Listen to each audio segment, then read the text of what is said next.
Salam mesra, salam muhibah, salam KMK hebat, salam katakan pada KMK. Selamat bertemu kembali bersama saya, Cikgu Koni Laurenko, dalam subjek Kesusastraan Melayu Komunikatif STPM. Pada hari ini kita akan meneruskan sesi pembelajaran kita untuk semester 2 Sastra dan Pembangunan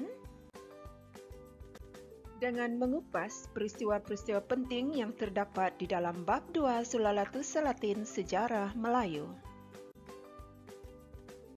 7 episod yang terkandung di dalam bab 2 ialah: yang pertama, kisah bermula di Bukit Siguntang; kedua, asal-usul Raja Minangkabau dan Tanjung Pura; ketiga, bersumpah berteguh janji; keempat, membunuh ular sakti Mona; kelima, mencari tempat baru untuk berbuat negeri; keenam, jadi anak angkat Raja Perempuan Bintan; dan yang ketujuh, Temasek dijumpai. Kita mulakan dengan kupasan episod pertama, kisah bermula di Bukit Siguntang. Kupasan bagi episod ini akan meneliti kepada 3 watak penting, iaitu yang pertama Demang Lebar Daun, kedua Putra-Putra Raja Suran, dan yang ketiga Wan Malini dan Wan Empuk. Demang Lebar Daun merupakan raja di Palembang yang juga cucu kepada Raja Sulan dan telah mengambil serta memelihara ketiga-tiga orang putra Raja Suran ini setelah mendapat tahu bahawa putra-putra Raja Suran ini dipelihara oleh Wan Malini dan Wan Empuk. Baginda telah menggelar putra sulung Raja Suran iaitu Nila Pahlawan sebagai sang si Perba. Seterusnya kita lihat watak putra-putra Raja Suran. Ketiga-tiga orang putra Raja Suran bernama Nila Pahlawan, Krishna Pandita dan Nila Utama.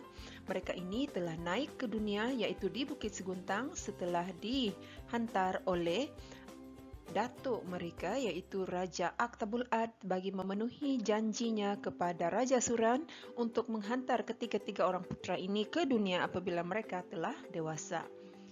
Kedatangan ketiga-tiga orang putra Raja Suran ini di Bukit Siguntang telah menyebabkan semua pokok padi huma yang ditanam oleh Wan Malini dan Wan Empuk telah bertukar dengan menjadi berbuahkan emas, berdaunkan perak dan berbatangkan suasa, manakala tanah bukit di Bukit Siguntang pula telah menjadi keemas-emasan.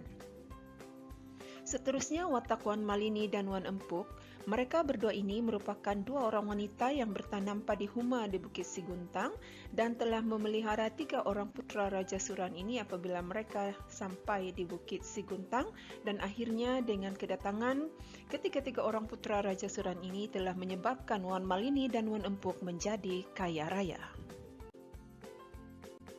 Seterusnya ialah episod kedua, asal Raja Minangkabau dan Tanjung Pura. Dalam episod ini, kita akan berkenalan dengan 3 orang watak putra Raja Suran, iaitu Nila Pahlawan, Krishna Pandita dan Nila Utama. Nila Pahlawan ialah putra sulung Raja Suran yang digelar Sang Si Perba oleh Demang Lebar Daun dan dirajakan di Minangkabau oleh Pati Swatang. Manakala Pati Swatang yang merupakan raja asal Minangkabau telah menjadi bendahara. Manakala Krishna Pandita, putra yang kedua Raja Suran, telah dirajakan di Tanjung Pura. Nila Utama yang merupakan putra ketiga Raja Suran telah dirajakan di Palembang bergelar Seri Tribuana. Ketika menjadi raja di Palembang, Seri Tribuana telah berkahwin dengan semua putri di Palembang. Malangnya semua putri ini mendapat penyakit kedal setelah tidur dengan Seri Tribuana. Oleh itu, Seri Tribuana akhirnya mengemukakan hasratnya dengan Demang Lebar Daun untuk berkahwin dengan putri Demang Lebar Daun. Episod ketiga, bersumpah berteguh janji. Dalam episod ini kita akan meneliti peristiwa-peristiwa penting yang terdapat pada 3 orang watak penting iaitu Seri Tribuana, Demang Lebar Daun dan Raden Ratna Cenderapuri. Seperti yang telah dinyatakan sebelum ini, Seri Tribuana telah berkahwin dengan semua putri di Palembang. Malangnya semua putri di Palembang ini terkena penyakit kedal setelah tidur bersama Seri Tribuana. Dan Seri Tribuana ingin berkahwin dengan putri Demang Lebar Daun iaitu Raden Ratna Cenderapuri. Walau bagaimanapun, sebelum Demang Lebar Daun bersetuju untuk mengahwinkan putrinya dengan Sri Tribuana, Demang Lebar Daun telah memeterai wa'ad ataupun perjanjian bersama Sri Tribuana dengan Demang Lebar Daun mewakili golongan rakyat, manakala Sri Tribuana mewakili golongan pemimpin ataupun raja. Menurut Demang Lebar Daun, sekiranya putrinya iaitu Raden Ratna Cenderapuri terkena penyakit kedal seperti putri-putri Palembang yang lain, Sri Tribuana janganlah mengusir putrinya ini dari istana, tetapi biarlah putrinya itu bekerja di istana. Selain itu, Demang Lebar Daun juga meminta jika rakyat ada melakukan kesalahan, janganlah mereka ini diaibkan atau dipermalukan. Sekiranya perlu pada hukum syarak mereka ini dijatuhkan hukuman bunuh, maka bunuh sahajalah tetapi jangan diaibi. Seterusnya, Demang Lebar Daun juga meminta bahawa jika raja menzalimi rakyat, maka raja akan kehilangan negeri dan kerajaannya. Di pihak raja ataupun pemimpin, Sri Tribuana telah meletakkan syarat bahawa jika pemerintah berlaku zalim, rakyat tidak boleh menderhaka. Rakyat yang menderhaka akan diterbalikan bumbung rumahnya ke bawah dan tiang rumahnya ke atas. Walau bagaimanapun, Demang Lebar Daun telah menetapkan syarat bahawa jika raja yang dahulu melanggar wa'ad ataupun perjanjian, maka rakyat akan melakukan perkara yang sama. Hasil termeterainya wa'ad ataupun perjanjian di antara Demang Lebar Daun dan Sri Tribuana ini, maka Raden Ratna Cenderapuri pun dikahwinkan dengan Sri Tribuana, dan pada keesokan harinya selepas malam perkahwinan mereka, maka Sri Tribuana mendapati bahawa putri Demang Lebar Daun ini tidak terkena penyakit kedal seperti putri-putri yang lain, kerana putri Demang Lebar Daun ini dan Demang Lebar Daun ini berasal dari keturunan Raja Suran. Dinyatakan juga bahawa dalam episod ini Raden Ratna Cenderapuri dan Sri Tribuana telah mengambil putri Tanjung Buih, iaitu seorang putri yang hanyut di dalam sebuah buih yang besar sebagai anak mereka. Episod yang keempat, membunuh ular Saktimona. Dalam episod ini, Sang Si Perba yang merupakan raja di Palembang telah diminta untuk membunuh ular Saktimona yang membinasakan Huma oleh para pembesar di Palembang. Sekiranya Sang Si Perba berjaya membunuh ular ini, maka Sang Si Perba akan diterima sebagai raja di Palembang, tetapi jika gagal, maka Patih Swatang akan dirajakan semula sebagai raja di Palembang. Sang Si Perba kemudiannya menyuruh hulu balangnya iaitu Permas Kumambang untuk membunuh ular Saktimona dengan menggunakan curik Simandang Kini. Permas Kumambang berjaya membunuh ular Saktimona, manakala curik Simandang Kini sumbing 190. Sang Si Perba kemudiannya menganugerahkan persalinan kepada Permas Kumambang sebagai tanda penghargaan terhadap kejayaan Permas Kumambang membunuh ular Saktimona. Sang Si Perba kemudiannya telah diterima sebagai raja di Palembang. Dalam episod ini juga kita bertemu kembali dengan watak Tajitram Shah ataupun Chitram Shah yang mana kapalnya telah musnah dipukul ribut ketika berada di Laut Selbu. Ketika berada di Balembang Majud, Baginda telah dikahwinkan oleh Raja Balembang Majud dengan putrinya iaitu Putri Raden Sandari, dan hasil perkahwinan ini mereka telah dikurniakan dengan 4 orang anak iaitu 2 perempuan dan 2 lagi lelaki. Putri sulung iaitu Ratna Dewi telah dikahwinkan dengan Ratu Majapahit, manakala putri kedua iaitu Sri Dewi dikahwinkan dengan Raja Cina. Manakala anak ketiga iaitu Maniaka dan keempat Nilakarna telah dihantar kembali untuk balik ke benua Keling setelah dijemput. Episod kelima, mencari tempat baru untuk berbuat negeri. Dua watak penting dalam episod ini ialah Sri Tribuana dan Wan Sri Beni. Sri Tribuana telah berlayar ke laut untuk mencari negeri baharu, dan ketika berada di Indragiri, kapal kenaikan Baginda telah kehabisan air tawar.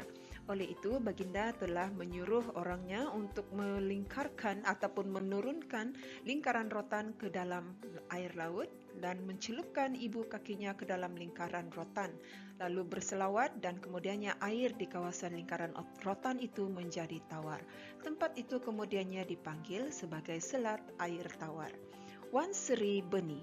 Wan Sri Beni ialah raja perempuan di Bintan dan Baginda telah menyuruh Mangkubuminya untuk mengalu-alukan kedatangan Sri Tribuana dengan mengatakan jika Sri Tribuana itu seorang yang sudah berusia ataupun tua, maka ingin dijadikan oleh Wan Sri Beni sebagai suami, tetapi jika Sri Tribuana itu masih muda, maka Wan Sri Beni ingin menjadikannya sebagai anak. Episod seterusnya, episod ke-6, Jadi Anak Angkat Raja Perempuan Bintan. Dua watak penting dalam episod ini ialah Wan Sri Beni dan Sri Tribuana. Wan Sri Beni telah menjadikan Sri Tribuana sebagai anak angkat, lalu menyerahkan negeri Bintan kepada Sri Tribuana untuk ditadbir sebagai raja, manakala Demang Lebar Daun telah dilantik sebagai bendahara. Sri Tribuana. Sri Tribuana telah mengahwinkan Puteri Tanjung Buih dengan Cateria Cina dan dari anak cucu merekalah lelaki dipanggil Awang dan perempuan dipanggil Dara. Ketika Sri Tribuana berada di Tanjung Bemban, anjing perburuannya telah terjun kerana dihambat oleh seekor pelanduk putih. Melihat kekuatan pelanduk putih ini yang menghambat anjing perburuan Baginda, Baginda berkenan untuk membuka negeri di situ. Apabila Baginda memandang ke seberang, Baginda melihat ada pasir yang merentang terlalu putih, dan apabila ditanyai tempat itu bernama Temasik, maka Baginda pun pergi ke Temasik kerana tertarik dengan pasirnya yang merentang terlalu putih. Beralih kita ke episod yang terakhir, episod ke-7, Temasik dijumpai. Dalam episod ini, ketika Sri Tribuana dalam perjalanan menuju ke Temasik, kapalnya telah dipukul ribut dan dimasuki air. Walaupun Baginda telah menyuruh orang-orangnya untuk membuang seluruh isi kapal, namun kapal kenaikan Baginda masih hampir tenggelam. Baginda kemudiannya meletakkan mahkotanya di atas air dan dengan serta-merta ribut dan ombak kembali reda. Ketika sampai di Temasik dan sedang duduk berehat ketika orang-orangnya sedang menebas semak samun, maka seekor singa yang tangkas dan gagah perkasa lalu di hadapan Sri Tribuana dan dalam sekelip mata gaib. Baginda kemudiannya membuka negeri di situ kerana terpegun dengan kegagahan binatang yang ada di situ. Baginda kemudiannya menukar nama Temasik kepada Singapura sempena nama Singa. Baginda kemudiannya telah ditabalkan sebagai raja di Singapura oleh Wan Sri Beni. Demikianlah tadi berakhirnya kupasan bab 2 teks Sulalatu Salatin Sejarah Melayu. Sebelum berpisah, ayo kita katakan azam kita pada KMK. Katakan E pada KMK, katakan E pada KMK, katakan E pada KMK. Untuk itu, setakat ini sahaja dulu pertemuan kita pada kali ini. Semoga kita akan bertemu lagi di lain ruang dan waktu. Sekian, terima kasih. Bye-bye.